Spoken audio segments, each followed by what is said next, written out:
గౌరవనీయులు కరీంనగర్ ఎమ్మెల్యే శ్రీ గంగుల కమలాకర్ గారు, Huzurabad tiger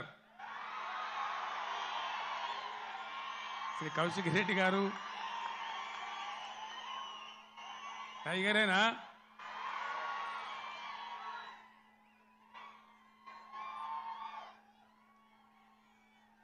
Karimnagar parliament సభ్యులుగా పోటీ చేస్తున్న వినోద్ కుమార్ గారు, పెద్దపల్లి పార్లమెంట్ సభ్యులుగా పోటీ చేస్తున్న శ్రీ ఈశ్వర్ గారు, 2001లో 17 మే నాడు నాతో పాటు ఇదే స్టేజ్ మీద ఉన్న పెద్దలు గౌరవనీయులు మాజీ పార్లమెంట్ సభ్యులు శ్రీ కెప్టెన్ లక్ష్మీకాంతారావు గారు, వేదికను అలంకరించిన గౌరవ శాసన మండలి సభ్యులు, మాజీ కార్పొరేషన్ల చైర్మన్లు, స్థానిక సంస్థల ప్రజాప్రతినిధులు, పార్టీ పెద్దలు, మీ అందరికీ కూడా పేరు పేరున నమస్కారాలు.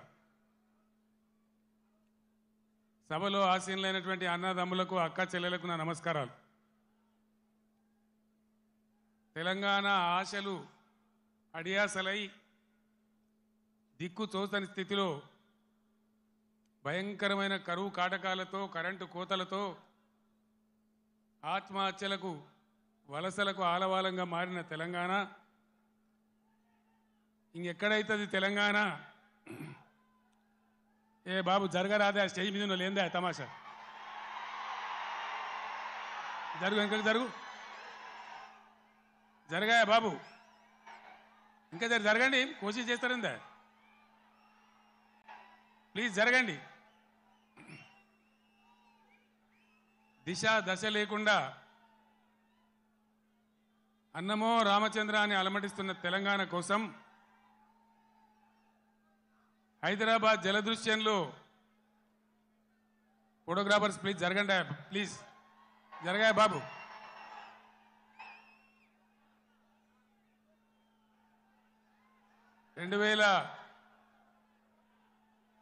కపిల్ జరుగు.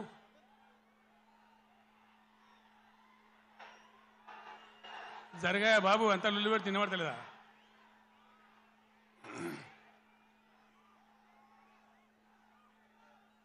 అయితే ఆ రోజు ఎవరికి కూడా విశ్వాసం లేదు.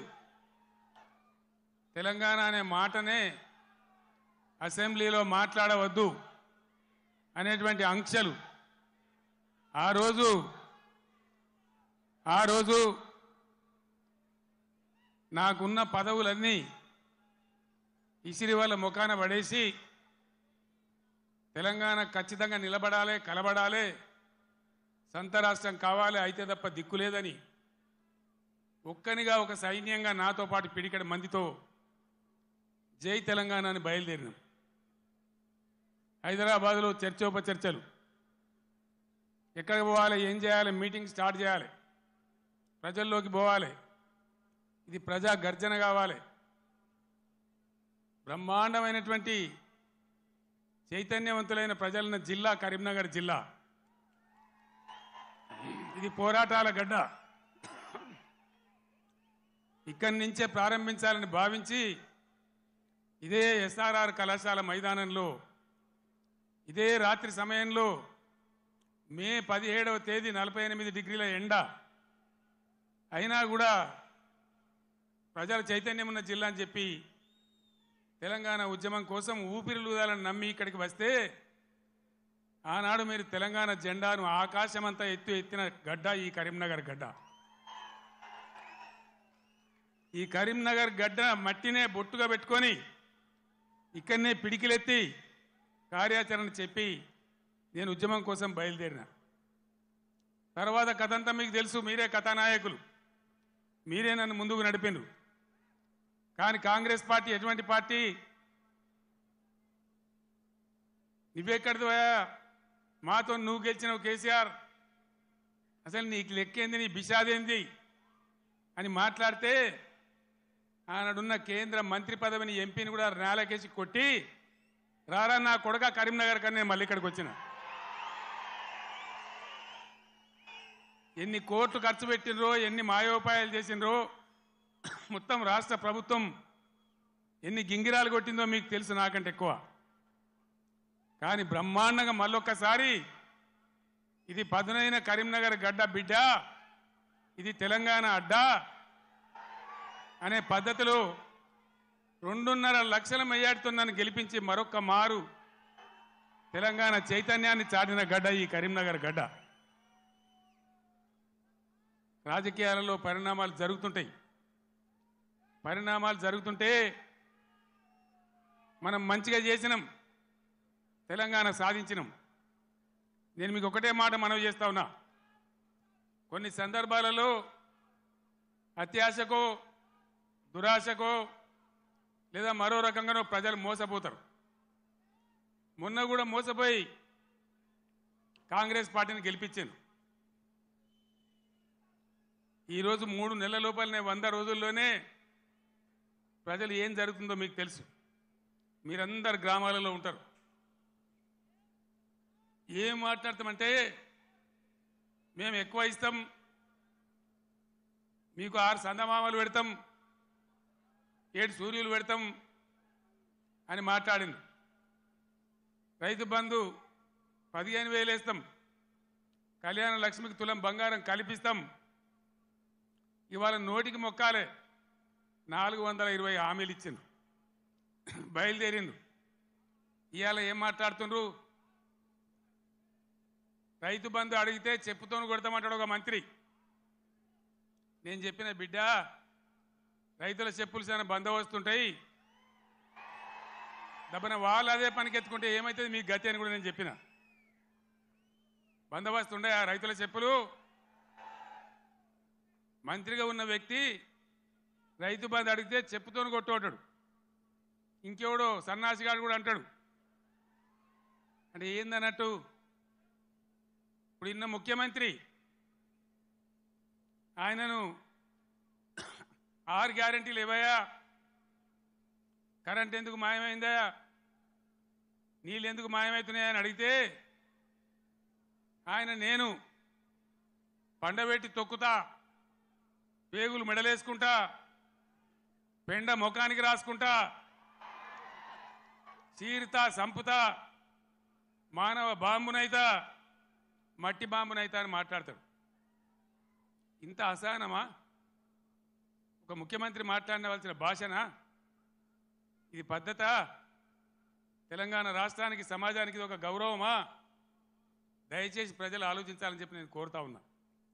ఈ కరీంనగర్ గడ్డ నుంచి యావత్తు తెలంగాణ ప్రజానీకానికి నేను పిలిపిస్తా ఉన్నా. తెలంగాణ ముఖ్యమంత్రి అంటే తెలంగాణ మాట్లాడే మాటలు, ఆ ముఖ్యమంత్రి మాట్లాడే మాటలు, ఎవరన్నా ముఖ్యమంత్రి పదవులు ఉన్న వ్యక్తి మేము మానవ బాంబులం అయితే మనం మాట్లాడొచ్చునా? మాకు మాట్లాడరాదా? తిట్టానంటే తిట్టు తక్కువన్నాయా? ఇవాళ గీయాలకు మొదలు పెడితే రేపు గీయాల దాకా తిట్టచ్చు. నేను మాట్లాడినా, తెలంగాణ ఉద్యమంలో మాట్లాడినా, తెలంగాణ వ్యతిరేకించిన వాళ్ళను దద్దమ్మలు అన్నా, సన్నాసులు అన్నా, సమైక్యవాదం సమగ్రాభివృద్ధి అంటే సన్నాసులారా ఏది రాని మాట్లాడినా. కానీ ఈ విధంగా 10 ఏళ్ళ ముఖ్యమంత్రికి ఉన్నప్పుడు నా నోటి నుంచి ఒక్క రోజన్నా ఒక సందర్భంలోన్నా ఇటువంటి దురుసు మాటలు మీరు విన్నరా? దయచేసి ఆలోచన చేయాలని నేను చెప్పేది చాలా సీరియస్ మాట. ఎందుకంటే తెలంగాణ రాష్ట్రం తెచ్చుకున్నాం, 10 ఏళ్ళు బ్రహ్మాండమైన పాలన చేసినాం. మీ అందరికీ తెలుసు, తెలంగాణ వచ్చినాడు కొత్త కుండల ఈగదు వచ్చినట్టు, దిక్కు దిశ లేదు, బడ్జెట్ ఏందో తెలియదు, కరెంటు లేదు, కాలిపోయే మోటార్లు, పేలిపోయే ట్రాన్స్ఫార్మర్లు, మంచినీళ్ళకు అన్నమో రామచంద్ర, రాష్ట్ర వ్యాప్తంగా చేనేత కార్మికుల ఆకలి చావులు, రైతుల ఆత్మహత్యలు, అప్పుల బాధ భరించలేక ఒక భయంకరమైన పరిస్థితులలో ఈ రాష్ట్ర ప్రజలు నన్ను ముఖ్యమంత్రి చేసిన మీరందరూ కలిసి. నేనేమన్నా అన్నానా? ఆంధ్ర వాళ్ళు మోసం చేసిపోయినారు, డబ్బులు లేవు, ఖజానా ఖాళీ అని నా నోట్ల నుంచి ఎప్పుడన్నా మీరు విన్నారా? లంకె బిందెల కోసం వచ్చినామని అన్నానా? ఎవడన్నా ముఖ్యమంత్రి లంకె బిందెలని మాట్లాడచ్చునా? నీకు ఏ పరిస్థితి దొరికిందో ఆ పరిస్థితి మీద ముందటికి ఒక మార్గం వేసుకొని ఎట్లా దాన్ని చక్కగా చేయాలో చేయాలి. మొన్నటిదాకా బీఆర్ఎస్ ప్రభుత్వం ఉన్నది, 10 ఏళ్ళు పనిచేసినాం. ప్రజలు మీకు ఇచ్చిండ్రు, మాకు అభ్యంతరం లేదు, మాకంత ఈర్ష్య కూడా లేదు. నువ్వు మాకన్నా కుడిచేయి పని చేయి, మాకన్నా మంచిగా పని చేయి, మంచి పేరు తెచ్చుకో, మేము పోటీ పడేటట్టు చూసుకో, మాతో పోటీ పడేటట్టు చూసుకో. కానీ ఈ సీరితము పండబెట్టి తొక్కుతాము, రైతు బంధు అడితే చెప్తోని కొడతాము. ఒక్క మాట దయచేసి మీరు ఆలోచన చేయాలి. నేను అహోరాత్రాలు కష్టపడి నా రాష్ట్రం భారతదేశానికి తలమానికం కావాలి, ఇక్కడ కరెంటు బాధ పోవాలి. నాకు రెండు విషయాలు అయితే నాకు అర్థమైతలేవు. చాలామందిని అడిగిన నేను ఇదేం కథరాబాయ్ అని. మంచినీళ్ళు భగీరథ ప్రయత్నం చేసి 2-3 నెలలు రాత్రి నిద్ర లేకుండా రాత్రి 3 గంటల వరకు కూడా పనిచేసి ఒక అద్భుతమైన పథకం రూపకల్పన చేసి మంచి సోర్సుల దగ్గర పెట్టి నేను ఒక ఛాలెంజ్ చేసిన అసెంబ్లీలో మీకు జ్ఞాపకం చేస్తా ఉన్నా. ఈ 5 ఏళ్ల లోపు 14 నుంచి 19 వరకు ఈ టర్మ్ లోపల భగీరథ నీళ్లు తెచ్చి ఇంటింటికి నల్లా పెట్టి నీళ్లు ఇయ్యకపోతే మేము మళ్ళీ అసెంబ్లీ నిలవడం ఓట్లు అడగా అని చెప్పి నేను శపథం చేసిన శాసనసభలో.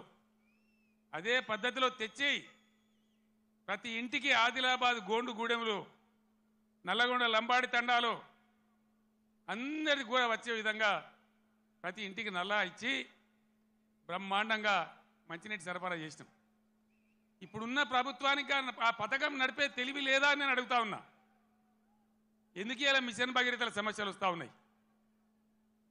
అదేవిధంగా రెండవది కరెంటు. మీ అందరికి తెలుసు, నేను ముఖ్యమంత్రి అయినాడు కరెంటు ఎట్లా ఉండే. ఏడాది అర్థం లోపల దాన్ని బాగా చేసి రెప్పపాటు సెకండ్ పార్ట్ కరెంటు పోకుండా రాష్ట్రంలో అన్ని వర్గాలకు కరెంట్ ఇచ్చినాం. పోచారం శ్రీనివాసరెడ్డి గారు నా పక్కనే ఉన్నారు. ఆనాడు వ్యవసాయ శాఖ మంత్రిగా ఉండిరి. ఆయనకు నేను లక్ష్మీపుత్రుడు అని పేరు పెట్టుకున్నా. ఆయన కాలంలోనే 24 గంటలు రైతులకు ఫ్రీ కరెంట్ వచ్చింది, రైతు బంధు వచ్చింది. కరెంటు కరోనా వచ్చి కాటేస్తే కూడా నేను వేరే ఏవో ఆపినా కానీ రైతు బంధు ఆపలే.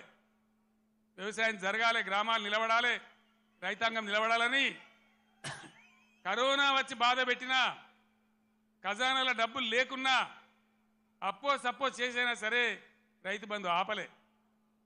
ఇలాగా రైతు బంధు అయ్యే శాతం అయితే లేదా? కేసీఆర్ జర్ర ఇటు ముఖం మలగంగానే కట్క బంద్ చేసినట్టు కరెంటు బంద్ అవుతుందా? మేము చేసిన దాన్ని 9 ఏళ్ళు ఇచ్చిన దాన్ని ఈ చవడ దద్దమ్మలకు ఇయ్యేస్తలేదా? దయచేసి ప్రజలు ఆలోచించాలి. ఇలా మళ్ళీ మీరు కాంగ్రెస్కే ఓటేసినారు అనుకో, ఏమంటారు? మేము రైతు బంధు ఇవ్వకున్నా, కరెంట్ ఇవ్వకున్నా, మోటార్లు గాలబెట్టినా, నీళ్లు సరిగా తెచ్చి రైతుల పొలాలు ఎండబెట్టినా మళ్ళీ మాకే గుద్దిను, మాకే ఓటేసినారు అంటారు. 6 గ్యారెంటీలు 3 గ్యారెంటీలు అన్నిటికన్నిటికీ ఎగనామం పెడతారు. ఇది కాంగ్రెస్ చరిత్ర మీరు చూసిందే. ఇప్పుడే చెప్పిన వినోద్ కుమార్ గారు, ఇదే అత్యవసరం బీఆర్ఎస్కి ఎంపీలు. ఎందుకంటే ఈ టైంలోనే మీరు కర్రు కాల్చి సురుకు పెట్టకపోతే నిర్లక్ష్యం వచ్చేస్తుంది, అహంకారం పెరిగిపోతుంది. ఇప్పుడు చెప్పుతోని కొడతా అంటే రేపు నిజంగానే కొడతాడు. ఆ విధంగా మోసపోదామా? లేదు బీఆర్ఎస్ గులాబీ జెండా ఎగిరేసి బ్రహ్మాండంగా మన ఎంపీలను గెలిపించి ముందుకు పోదామా? తెలంగాణ సమాజం ఆలోచన చేయాలి. ఏం చేద్దాం? ఏం చేద్దామండి? గులాబీ జెండా ఎగిరేద్దామా? ఈ పార్లమెంట్ ఎన్నికల్లో ఎంత బలంగా గులాబీ జెండా ఎగిరితే ప్రజల పక్షాన కాపలాదారులుగా ఇంతకుముందే వినోద్ గారు చెప్పినట్టు బ్రహ్మాండంగా ముందుకు పోతాం. ఇంతకుముందు వినోద్ గారు చెప్పినారు కరీంనగర్ పార్లమెంట్ కాబట్టి నేను చెప్తా ఉన్నా. భారతదేశంలో ఎన్ని జిల్లాలు ఉంటే అన్ని జిల్లాలకు ఒక్కొక్క జిల్లాకు నవోదయ పాఠశాల ఇవ్వాలనేది కేంద్ర ప్రభుత్వ చట్టం. మనం 10 జిల్లాలు పోయి 33 జిల్లాలు అయినాం. 150 ఉత్తరాలు రాసిన నేను నరేంద్ర మోడీ గారికి పర్సనల్గా పోయి అడిగిన, ఇది చట్టం ఉన్నదయా, ఇది న్యాయం, మేము కొత్త రాష్ట్రం, మేము బాగుపడాలి, ఈమంటే ఒక్క నవోదయ పాఠశాల కూడా ఇవ్వలే. ఒక్కటంటే ఒకటి కూడా ఇవ్వలే. ఒక్క నవోదయ పాఠశాల ఇయ్యరు బీజేపీకి. ఒక్క ఓటు కూడా కరీంనగర్ ఎందుకు వేయాలి? ఇవాళ దయచేసి ఆలోచన చేయాలి. దేశవ్యాప్తంగా 157 మెడికల్ కాలేజీలు పెడితే ఒక్క మెడికల్ కాలేజీ కూడా మన తెలంగాణకి ఇయ్యలే. 100 సార్లు అడిగితే కూడా మరి ఒక్క నవోదయ పాఠశాల ఇవ్వని, ఒక్క మెడికల్ కళాశాల ఇవ్వని బీజేపీకి ఎందుకు ఓటేయాలి? బండి సంజయ్ ఇక్కడ ఎంపీ ఏం చేసినట్టు మీరు దయచేసి ఆలోచన చేయాలి. 5 రూపాయల పనిచేసినరా? 5 రూపాయలు ఏమన్నా 10 రూపాయల పని జరిగిందా? ఇంతకుముందు వినోద్ గారు చెప్పిన నేను మళ్ళీ చెప్పదలుచుకోలే. ఆయన ఉన్నప్పుడు కరీంనగర్ స్మార్ట్ సిటీ కానీ, జాతీయ రహదారులు కానీ, రైలు మార్గం కానీ, ఇంకా అనేక ఇన్స్టిట్యూట్స్ గురించి కానీ కేంద్రంతో పోరాటం చేసిండు. చాలా ఎక్కువసార్లు పార్లమెంట్లో మాట్లాడిండు. అసలు బండి సంజయ్కు వినోద్ కుమార్కు పోలిక ఉన్నదా? దయచేసి మీరు ఓటు పోసే ముందు ఆలోచించాలని కోరుతా ఉన్నా. ఎటువంటి వాడు మన ఎంపీగా ఉంటే మనకు లాభం అవుతుంది? నిజాయితీగా ఉండి నా ఎంబడి నిజాయితీగా ఆశాంతం ఉద్యమ పొడుగున ఏనాడు కూడా మడమ తిప్పకుండా పనిచేసిన నాయకుడు వినోద్ కుమార్. నిజాయితీకి మారుపేరుగా ఉన్న వ్యక్తి వినోద్ కుమార్. ఏ జిల్లా ప్రజలైతే తనను ఎంపీ గెలిపించిండ్రో వాళ్ళ కోసం అన్ని రకాలుగా ముఖ్యమంత్రిగా నాతోని కానీ కేంద్రంతో కానీ కొట్లాడి ఈ ప్రాంతానికి పనులు కానీ, డబ్బులు కానీ, నిధులు కానీ రాబట్టడానికి అన్ని విధాలా పనిచేసిన వ్యక్తి వినోద్ కుమార్. దయచేసి ఆలోచన చేయాలి. కేసీఆర్ నాడు ఒక ఎకరం పొలం ఎండిందా? మరి ఇవాళ ఏం బీమారి వచ్చింది? ఈ బీమారి ఇట్లనే ఉండానా? మళ్ళా తెలంగాణ ఆత్మహత్యలు రావన్నా? మేము ఏం చేసినా ఒక పథకం ప్రకారం చేసినాం, ఒక సిస్టమ్ ప్రకారం చేసినాం. తెలంగాణలో వ్యవసాయ స్థిరీకరణ జరగాలని వ్యవసాయ పాలసీ పెట్టుకున్నాం. నాకు ఎవరు దరఖాస్తు చేయలే, దండం పెట్టలే, ఎవరు ధర్నా చేయలే. రైతు బంధు తెచ్చినాం. దేశంలో ఏ రైతు నాయకుడు తేలే. చరణ్ సింగ్, దేవిలాలు, మహారాష్ట్రలో వసంత్ దాదా పాటిల్, చాలామంది రైతు బిడ్డలు ముఖ్యమంత్రులు అయినారు. కానీ వాళ్ళు ఎవరు పెట్టలే. ఇండియాలోనే మొట్టమొదటిసారిగా రైతు బంధు అనే పథకం పేరు పెట్టి స్టార్ట్ చేసిందే కేసీఆర్ ప్రభుత్వం కాదా? మీరు ఆలోచించాలని నేను కోరుతా ఉన్నా. రైతు బీమా, రైతు చచ్చిపోతే అడిగే దిక్కు లేకుండే. రైతు గుంట భూమిన రైతు చనిపోయినా 5 లక్షల రూపాయల బీమా తెచ్చిపెట్టినాం. ఇలా దాని గురించి వివరం లేదు. ఏ విధంగా పరిశ్రమలు వచ్చినాయి, ఏ విధంగా ఐటీ వచ్చింది, ఏ విధంగా రాష్ట్ర జిఎస్డిపి పెరిగింది, ఏ విధంగా రాష్ట్ర పర్ క్యాపిటా పెరిగింది. దయచేసి కరీంనగర్ మేధావులు, తెలంగాణ ప్రజలు తమ పార్లమెంట్లో ఓటేసే ముందు ఈ విషయాలన్నీ కూడా ఆలోచన చేయాలి. మీ అందరినీ కూడా నేను కోరేది ఒకటే. నేను పెద్ద లంబా చెవుడా గంటసేపు మాట్లాడా, మీరన్నీ చూస్తున్నారు. ప్రతిదానికి మీరే సాక్షులు. కేసీఆర్ నాడు ఎట్లా పచ్చని పొలాలుండే, ఎట్లా 24 గంటల కరెంటు ఉండే, ఇలా ఇంత మాయలమే ఎట్లా మాయమైనాయి, ఎందుకు మాయమైనాయి? ఈ అసమర్థ కాంగ్రెస్ పాలకులు బోగస్ మాటలు చెప్పిండ్రు. రైతులకు బోనస్ ఇస్తామన్నారు. మొన్న వానకాలం పంట బోనస్ ఇచ్చిండ్రా? ఇప్పుడు యాసంగి గురించి ఇస్తామని చెప్తున్నారా? అంటే బోనస్ బోగస్ అయిపోయింది. ఈ విధంగా అనేక విషయాలలో పదవికి ఇప్పుడే వచ్చినాం కదా, ఇప్పుడే అబద్ధం ఎట్లా ఆడితే ఎట్లా అనే ఇది కూడా లేకుండా అడ్డగోలుగా మాట్లాడుకుంటూ, నానా బూతులు మాట్లాడుకుంటూ, ఒకటే రకంగా కేసీఆర్ మీద ఏడ్చుకుంటూ వాళ్ళు పనిచేస్తూ ఉన్నారు. మీరు చూస్తూ ఉన్నారు. కాళేశ్వరం ప్రాజెక్ట్, దానిలో మేడిగడ్డ బ్యారేజు 100 కాంపోనెంట్లలో అదొక చిన్న కాంపోనెంట్. దాంట్లో కొంచెం ఇసుక జారి 2 పిల్లర్లు కుంగినాయి. అదేందో ప్రళయం బద్దలైనట్టు, దేశమే కొట్టుకపోయినట్టు. నేను 2-3 రోజుల తర్వాత టీవీలో కూర్చుంటున్నా, ప్రతి ఇంటికి చేరుకొని చెప్తా కాళేశ్వరం సంగతి ఏందో, ఎందుకు గట్టినమో. కాళేశ్వరం పుణ్యమే కదా, ఎంత బ్రహ్మాండంగా ఈ జిల్లాలో నీళ్ళు వచ్చినాయి. ఏ విధంగా మిడ్ మానేరు ఎల్ఎండి నిండి ఉంటుండే, ఏ విధంగా చెరువులు, చెక్ డ్యాములు, మత్తళ్ళు దుంకుతుండే. చాలా దుఃఖం కలుగుతూ ఉంది మనసుకు. నా కండ్ల ముందే ఇంత తొందరలోనే ఈ కరెంటు మాయం కావడం, రైతులు కళ్ళలో నీళ్లు పెట్టుకోవడం, సోషల్ మీడియాలో చూస్తూ ఉంటే అనేక చోట్ల రైతులు పొలాలు కాలబెడతా ఉన్నారు, గొర్రెలను మేపుతా ఉన్నారు, గొడ్లను మేపుతా ఉన్నారు. వాళ్ళు అట్లా నాశనం అవుతుంటే కూడా నేను పేగులు మెడలేసుకుంటా, పండబెట్టి తొక్తా డైలాగులే తప్ప, రైతు సోదరులారా భయపడకండి.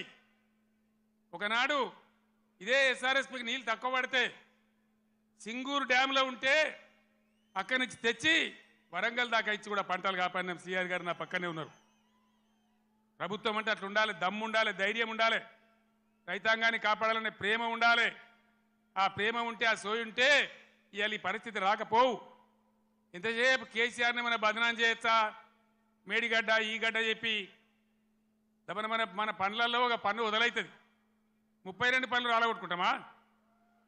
మొత్తమే ఊడగొడతామా? ఏ పన్ను అయితే ఊగుతుందో ఆ పన్ను బాగు చేసుకుంటాం, కానీ మొత్తం పనులు అయితే రాలగొట్టుకోం కదా. ఒక 2 పిల్లర్లు, మొత్తం 300 పిల్లర్లు ఉంటాయి కాళేశ్వరంలో. అలా కలిసే నదుల మీద, ఉపనదుల మీద, మెయిన్ గోదావరి మీద 300 పైచిలకు పిల్లర్లు ఉండేటువంటి కాళేశ్వరం ప్రాజెక్టులో 2 పిల్లర్లు కుంగిపోయినాయని, అది భారతదేశమే మునిగిపోతున్నంత బొబ్బ చేసి కేసీఆర్ మీద బదనాం పెట్టాలనే పద్ధతిలో ఇలా చిల్లర రాజకీయం చేస్తూ ఉన్నారు తప్ప, మరి రైతుల మంచినీళ్ళు ఇలా మార్చి 10, 12కే ఇట్లా ఉంటే రేపు ఏప్రిల్, మే నెలలో ఏం కావాలి మన గతి? ఏం కాబోతా ఉన్నది? ఏం జరగబోతా ఉంది? అందుకే ఇవాళ మళ్ళీ మీరు తప్పిపోయి, దయచేసి నాయకులు, కార్యకర్తలు మీరందరూ కూడా వినోద్ గారు కోరినట్టు గ్రామాలలో చర్చ పెట్టాలి. ప్రతి బీఆర్ఎస్ కార్యకర్తకు, నాయకులు నేను విజ్ఞప్తి చేస్తా ఉన్నా, ఏ విషయం చూసినా కూడా వీళ్ళ వైఖరి సరి అనే పద్ధతిలో లేదు. ఇప్పుడు వచ్చిన ప్రభుత్వం ఒక అంకుశంలాగా బీఆర్ఎస్ ఉండాలి. బీఆర్ఎస్ బలం తెలంగాణ బలం. ఎందుకంటే బీఆర్ఎస్ తెలంగాణ దళం, తెలంగాణ గలం. శాసనసభలో కానీ, పార్లమెంట్లో కానీ అన్ని విధాల ఇటు రాష్ట్రాన్ని, కేంద్రాన్ని ఒప్పించి మెడలు వంచి బ్రహ్మాండంగా పని జరిగాయనంటే బీఆర్ఎస్ ఉండాలి. నేను మా ఎమ్మెల్యేలు వస్తే నేను చెప్పిన, వాళ్ళు గెలిచిండ్రా 3 నెలల దాకా వాళ్ళని పనిచేయనండి, 4 నెలల దాకా వాళ్ళ వ్యవహారం ఏందో చూద్దాం. మన మీద వాళ్ళకి అధికారం వచ్చిందని ఈర్ష్యపడ్డట్టు అక్కస్తో ఉండొద్దు, మనం వదిలిపెడదాం వాళ్ళను, 4 నెలల తర్వాత కార్యాచరణ మొదలు పెడదామని అన్నాం. ఒక్కటంటే ఒక్క మాట మీద ఖాయం ఉండద్దా? ఉరుకుర్రి 2 లక్షల రుణం తెచ్చుకోండి, 9 తారీఖు నాడు నేను మాఫీ, డిసెంబర్ 9 నాడే. అందుకే ఈరోజు బీఆర్ఎస్ ఎమ్మెల్యేలు ప్రశ్నిస్తూ ఉన్నారు, బీఆర్ఎస్ నాయకులు ప్రశ్నిస్తూ ఉన్నారు. మీ అందరు నేను కోరేది ఒకటే, తెలంగాణ బలంగా ఉండాలంటే బీఆర్ఎస్ బలంగా ఉండాలి, ప్రశ్నించేవాడు ఉండాలి. తెలంగాణ సోయి ఉన్నవాడు, తెలంగాణ ఉద్యమం తెచ్చిన వాళ్ళు, పేగులు దిగేదాకా కొట్లాడినోళ్ళు, సావు అంచు దాకా పోయి సాగు నోట్లో తలకాయ పెట్టినోళ్ళు, వాళ్ళకు ఉంటుంది కడుపు నొప్పి తెలంగాణ గురించి. కాబట్టి నేను తెలంగాణ యావత్ ప్రజానీకాన్ని కోరుతా ఉన్నా, నా మాటల్ని మీరు దయచేసి ఆలోచన చేయండి. ఈరోజు ప్రభుత్వం నడిపే విధానం చూడండి, మేము ఉన్నప్పుడు ఎంత గౌరవంగా నడిపినామో చూడండి, ఎన్ని రకాల స్కీములు తెచ్చి ప్రజల్ని ఎట్లా కడుపులో పెట్టుకున్నామో చూడండి. ఇలా చేనేత కార్మికులు బతుకమ్మ చీరలను తెచ్చినాం, తమాషకు తేలే, చెక్కిలి గింతల కోసం తేలే. నేను అన్నాడు ఉద్యమంలో, నేను ప్రొఫెసర్ జయశంకర్ సిరిసిల్ల నుంచి పోతుంటే మధ్యరాత్రి పూట గోదల మీద కారు లైట్లు కనబడతా ఉన్నాయి, ఆత్మహత్యలు చేసుకోవద్దు, సాగు సమస్యలకు పరిష్కారం కాదు అని.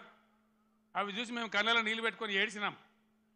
60 ఏళ్ళ స్వతంత్రంలో ఇలా సావుల గురించి, ఆత్మహత్యల గురించి మాట్లాడుతున్నామంటే సిగ్గుపడాలి. తెలంగాణ వస్తే తప్ప బతకమని సిరిసిల్లలో ఒకటే రోజు 11 మంది చేనేత కార్మికులు చచ్చిపోతే పార్టీ నుంచి నేను 50 లక్షల రూపాయలు తెచ్చి మీ దండం పెడతామని ఒక ఏడాది దాకా చావకుండ్రి, తెలంగాణ వచ్చేదాకా బతకండి, మేము మిమ్మల్ని బతికించుకుంటామని చెప్పినామన్నాడు. దాన్ని దృష్టిలో పెట్టుకొని విద్యార్థులు వేసుకునే యూనిఫామ్లు కావచ్చు, పేద వర్గాల మహిళల కోసం పండగకు కొనుక్కొని వాళ్ళ కోసం బతుకమ్మ చీరలు కావచ్చు, పథకం తెచ్చి వాళ్ళకి ఇచ్చినాం. చేనేత మిత్రాలు లాంటి ఎన్నో కార్యక్రమాలు పెట్టినాం. మీరు చూస్తూ ఉన్నారు, గత 7-8 సంవత్సరాల నుంచి చేనేత కార్మికుల ఆత్మహత్యలు ఆగిపోయినాయి. పవర్ లూమ్స్ వాళ్ళని ఎంకరేజ్ చేసినాం, వాళ్ళని కాపాడే ప్రయత్నం చేసినాం. ఏం చేసినా ప్రజలను దృష్టిలో పెట్టుకొని, పేద వర్గాలను దృష్టిలో పెట్టుకొని, రైతులను పెట్టుకొని చేసినాం. నేను వ్యవసాయ స్థిరీకరణ అని ఒక మాటలో చెప్పిన, దేశంలో ఎవ్వరు కూడా పిలువనటువంటి మాట రైతు బంధు అని పేరు పెట్టి రైతు బంధు తెచ్చినాం. 24 గంటలు ఫ్రీ కరెంట్ ఇచ్చినాం. రైతు పండించిన ప్రతి గింజను కనీస మద్దతు ధరకు కొని నేరుగా వాళ్ళ బ్యాంకులోకి డబ్బులు పంపినాం. ఈ సదుపాయం వల్ల తెలంగాణ రైతాంగానికి గుండె ధైర్యం వచ్చింది. ఇక నిలబడగలుగుతాం అనుకున్నారు, కానీ 3 నెలలనే ఇంత మార్పు జరిగితే, పంటలు ఎండబెట్టే పరిస్థితి వస్తే నా కళ్ళలో కూడా నీళ్ళు వస్తూ ఉన్నాయి. ఏం అన్యాయం, ఏం గరి. ఆనాడు సమైక్య పాలకులు ఇచ్చినాం, ఇప్పుడు అంతకంటే కూడా భయంకరంగా తయారైందని. నేను చేనేత కార్మికులు కూడా మనవి చేస్తా ఉన్నా, మీరు మళ్ళీ బతకాలంటే మీ తరఫున కొట్లాటోళ్ళు అసెంబ్లీలో ఉన్నారు, పార్లమెంట్లో కూడా ఉండే అవసరం ఉంటుంది. ఇటు రాష్ట్రాన్ని అటు కేంద్రాన్ని నిలదీసి ఖచ్చితంగా చేనేత కార్మికులు కూడా దయచేసి ఇలా ఆలోచన చేయాలి. ఓటు ఏదో తమాషకేయద్దు. మొన్న కూడా కొంతమంది తమాషకేసిండ్రు. ఏమైంది, కరెంటు బాగా అయింది, మంచినీళ్ళు బాగా అయింది, రైతు బంధు వస్తుంది, ఇవన్నీ సెటిల్ అయిపోయినాయి, ఇక బాధ లేదు, వీడేమో ఎక్కుతున్నాడు కానీ ఆయనతో దురాశ కట్టి చేయి చాపిండు. తీర్థం పోదాం తిమ్మక్క అంటే వాడు గుల్లే మనం సల్లే. తీర్థం పోయినాం నమ్మి, కాంగ్రెస్ తీర్థం పుచ్చుకున్నాం. ఏమైంది, వాళ్ళు మంచిగా పదవులకు ఎక్కిరు, బ్రహ్మాండంగా ఉన్నారు, డబ్బు మూటలు గుంజుతున్నారు, దౌర్జన్యంగా దోపిడీ చేస్తున్నారు, ఢిల్లీకి మళ్ళీ సూట్ కేసులు పంపుతున్నారు. ఆ పని మీద బిజీ ఉన్నారు ఫుల్గా. ముఖ్యమంత్రి మంత్రులు హైదరాబాదు ఢిల్లీ, ఢిల్లీ హైదరాబాద్ తిరుగుడు. 3 నెలల 9 మాటలు పోతారు. ఇన్ని యాత్రలా అంటే ఏం జరుగుతుంది? మళ్ళోసారి తెలంగాణ ఆత్మగౌరవాన్ని ఢిల్లీ గద్దల పెద్దల దగ్గర వాళ్ళ పాదాల దగ్గర తాకట్టు పెట్టి ఇలా మన ప్రాణాలతో చెలగాట మాడుతూ ఉన్నారు. ఇది ఇట్లే కొనసాగన్నా, ఈ విధంగానే ఉండన్నా, లేక ప్రజల పక్షాన బలంగా గలం వినిపించి పోరాడేటువంటి నాయకులు ఇలా పార్లమెంట్కు అన్న దయచేసి ఆలోచన చేయాలి. ఎందుకు బీఆర్ఎస్కు ఎంపీలు ఇంతకుముందు 4 బీజేపీ ఎంపీలు ఏం చేసిండ్రు? ఏకైనా పైసలు తెచ్చిండ్రా? ఏమన్నా లాభం చేసిండ్రా రాష్ట్రానికి? దయచేసి ఆలోచన చేయాలా. పట్టిగానే అలవోకగా తమాషాగా ఓట్లు వేయద్దు. భయంకరంగా ఇలా దేశం అన్ని విధాలు నష్టపోతూ ఉంది. ఈ దేశంలో అవసరానికి మించిన బొగ్గు నిల్వలున్నాయి. 360 బిలియన్ టన్నుల బొగ్గున్నది. 70,000 టీఎంసీల నీళ్లు నదులలో ప్రవహిస్తున్నాయి. 40 కోట్ల ఎకరాల సాగు భూమికి సరిపడే నీళ్లు బ్రహ్మాండంగా ఉన్నాయి. కేంద్రంలో కూడా సమర్థమైన ప్రభుత్వం ఉంటే బ్రహ్మాండంగా దేశం కరెంటు కొరత లేకుండా యావత్తు దేశమే ఉండే పరిస్థితి ఉంటుంది. మొన్న నన్ను మీరు ఇక్కడ ఆగబట్టింది, బ్రేక్ కొట్టింది, కానీ మొన్న నేను ఇక్కడ గెలిచి ఉంటే ఈ పాటికి సగం దేశంలో అగ్గి పెట్టేవాడిని, శిక్షించేవాడిని, మొత్తం దేశాన్ని చైతన్యం చేసేవాడిని. చిన్న దెబ్బ తగిలింది, పర్వాలేదు, ఓర్చుకుందాం, తట్టుకుందాం. మనం ఉద్యమాలు చేసిన వాళ్ళం, ఓకే ఉన్నోళ్ళం, పేగుల దగ్గర కొట్లాడే శక్తి ఉన్నోళ్ళం, ధైర్యం ఉన్నోళ్ళం, ధైర్యంగా ముందుకు పోవాలి. మేము దళిత బంధు తెచ్చినా, చేనేత కార్మికుల కోసం తెచ్చినా, రైతు బంధు తెచ్చినా, కులము మతము జాతి ప్రసక్తి లేకుండా మైనార్టీ రెసిడెన్షియల్ పాఠశాలలు పెట్టినా, బీసీలకు పెట్టినా, ఎస్సీలకు పెట్టినా, ఎస్సీలకు పెట్టినా, కులం చూడలే, మతం చూడలే, జాతి చూడలే. ఇలా మనం కూడా తెలంగాణ జాతిగానే నిలబడాలి, కలబడాలి. దయచేసి నేను మీ అందరినీ ప్రార్థించేది, నేను లంబా చెవడ ఉపన్యాసం చెప్పడానికి రాలే. ఒక మెసేజ్, ఒక టేకాఫ్. ఇది లక్ష్మీ గడ్డ కాబట్టి, ఇదే గడ్డ నుంచి తెలంగాణ సాధించినాం కాబట్టి నేను మీకు అందరికి ఒకసారి నమస్కరించి ఈ అప్పీల్ తెలంగాణకు చేసి బ్రహ్మాండంగా చేయాలని చెప్పి నేను ప్రయత్నం చేస్తూ ఉన్నాం. కాంగ్రెస్ గవర్నమెంట్లో మీరెవరు భయపడే అవసరం లేదు, నేను చెప్తా ఉన్నా.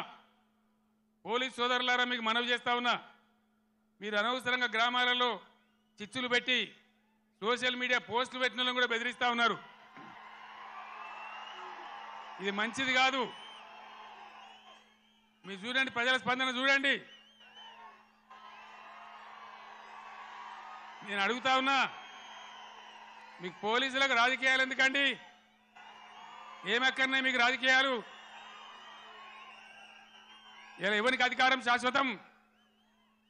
మేము 10 ఏళ్ళు ఉన్నాం ప్రభుత్వంలో, మా మీద కూడా కొన్ని కుక్కలు మొరిగినా కానీ ఏమని పాపాన పడిపోతాడన్నాం, కానీ మేము ఈ దౌర్జన్యాలు చేయలే. మేము ఉన్ననాడు కనుక పోలీసులు ఇయ్యాల చేసే దౌర్జన్యాలు పోలీసుతో చేయిస్తే ఈ కాంగ్రెస్ వాడు ఒక్కడు మిగులునా అసలు ఈ రాష్ట్రంలో? మేము అటుపోలే, ఆ దారి పట్టలే.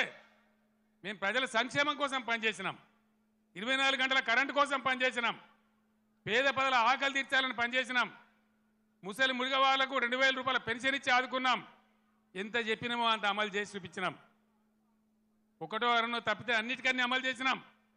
1,70,000 మంది విద్యార్థులకు ఉద్యోగాలు కల్పించినాం. అన్నీ కూడా చేసినాం. సరే, జరిగింది ఏదో జరిగింది. భవిష్యత్తులో ఇప్పుడు జరగాల్సింది, నేను మీ అందరినీ కోరేది, ఈ కరీంనగర్లో నిలువెత్తున తెలంగాణ సోయి నింపుకున్నవాడు మన వినోద్ కుమార్. క్లీన్ క్యారెక్టర్ అన్న వ్యక్తి మన వినోద్ కుమార్. ఈయనకు బండి సంజయ్కి పోలిక లేదు, పొంతన లేదు, నక్కకు నాగలోకి అనుకున్న తేడా ఉంది. ఈ విషయాలు గమనించి ఎవరుంటే బాగుంటుంది అనేది మీరు నిర్ణయించి దయచేసి వినోద్ కుమార్ గారిని గెలిపించాలి అని నేను కోరుతా ఉన్నా. ఎవరన్నా ఈరోజు కాంగ్రెస్ వాడు కానీ బీజేపీ వాడు కానీ గుండెల నిండా జై తెలంగాణ అంటాడా? ఎవరనాలి? మళ్ళా ఇదే గులాబీ జెండా, ఇదే వినోద్ కుమార్. వినోద్ కుమార్ ఉపన్యాసం మొదలుపెట్టేటప్పుడు ముగించేటప్పుడు 2 సార్లు గుండె పగిలిపోయేలాగా జై తెలంగాణ అన్నాడు. నేను కూడా మీ అందరినీ కోరుతున్నా, ఆనాడు 17 నాడు 2001 మే 17 ఎట్లయితే సింహగర్జన చేసినామో అదేవిధంగా ఇలా మత సామరస్యంతో కులం మతం జాతి లేకుండా అందరం కలిసి ముందుకు పోవాలి, అందరం గొప్పగా బతకాలి. ఇవాళనే రంజాన్ ప్రారంభమైంది. తెలంగాణ వ్యాప్తంగా ఉన్న ముస్లిం సోదరులందరికీ ఈ కరీంనగర్ వేదిక నుంచి నేను రంజాన్ శుభాకాంక్షలు తెలియజేస్తా ఉన్నా, రంజాన్ ముబారక్ కూడా తెలియజేస్తా ఉన్నా. అందరం కలిసి తెలంగాణ జాతి యావత్తు ఏకతాటిపై నిలిచి కుల మతాలకు అతీతంగా అందరం బాగుపడే కోసం మళ్ళా ఈ గులాబీ జెండా ఉంటేనే తెలంగాణకు రక్ష. కాబట్టి ఈ పార్లమెంట్ ఎన్నికల్లో అన్ని స్థానాలలో కూడా మనం ముందుకు దూసుకొని పోవాలి. కార్యకర్తలకు నాయకులకు నా మనవి, పవర్ బ్రోకర్ గాళ్ళు ఎప్పుడూ ఉంటారు, కొన్ని బేవార్స్ ఛానళ్ళు ఎప్పుడూ ఉంటాయి. బీఆర్ఎస్ పుట్టినాడే అన్నారు, ఇది మకల పుట్టింది పుబ్బల పోతుందని. పుబ్బల పోలే మీ ఈపులే పలిగినాయి బిడ్డ, ఎక్కడి దాకా మిమ్మల్ని ధర్మమ్మ మీకు తెలుసు. తెలంగాణ ఉన్ననాడు ఉండేదాకా బీఆర్ఎస్ భూమి ఆకాశం ఉన్నన్ని రోజులు ఈ గులాబీ జెండా ఉంటుంది, ఇది ఖాయమని చెప్పి నేను మనవి చేస్తా ఉన్నా. అక్కడనో ఇక్కడనో కూడా తలమాంచ కూడా ఒకడో ఇద్దరో పోతే కొన్ని బేవార్స్ ఛానళ్ళు ఇక బీఆర్ఎస్ కథమైపోయిందని మాట్లాడుతూ ఉన్నారు. అట్లా ఇదివరకు కూడా అట్లా అన్నోడు కథమైంది, కానీ గులాబీ జెండా ఇప్పుడు కథం కాలే బిడ్డ, యాది పట్టుకోవాలి, జాగ్రత్త. మీ దొంగ ప్రచారాలకు ఇప్పుడు ఇక్కడ భయపడేవాడు లేడు. మన కొద్ది రోజులలోనే ఎంత వైభవంగా బీఆర్ఎస్ వచ్చి మళ్ళీ ఎట్లా తెలంగాణను తీర్చిదిద్దుతుందో మీరే కళ్ళారా చూస్తారు, మళ్ళీ మీరే సలాములు కొట్టుకుంటూ వస్తారు. కాబట్టి మీ బేవార్స్ బ్రోకర్ ప్రచారాలు బంద్ చేయండి. ఎవడో నలుగురు పోతే మనకు పెద్ద పోయేదేం లేదు. ధైర్యంగా ఉన్న కార్యకర్తలు ప్రజాశక్తిని కూడదీసి మనం ముందుకు పోయి అద్భుతంగా మళ్ళా విజయాన్ని సాధిద్దాం, మన రాష్ట్రాన్ని గొప్పగా తీర్చిదిద్దుకుందాం. ఈ పార్లమెంట్ ఎన్నికల్లో కరీంనగర్ నుంచి వినోద్ కుమార్ గారిని గెలిపించాలని కోరుతున్న సెలవు తీసుకుంటామని. జై తెలంగాణ, జై తెలంగాణ.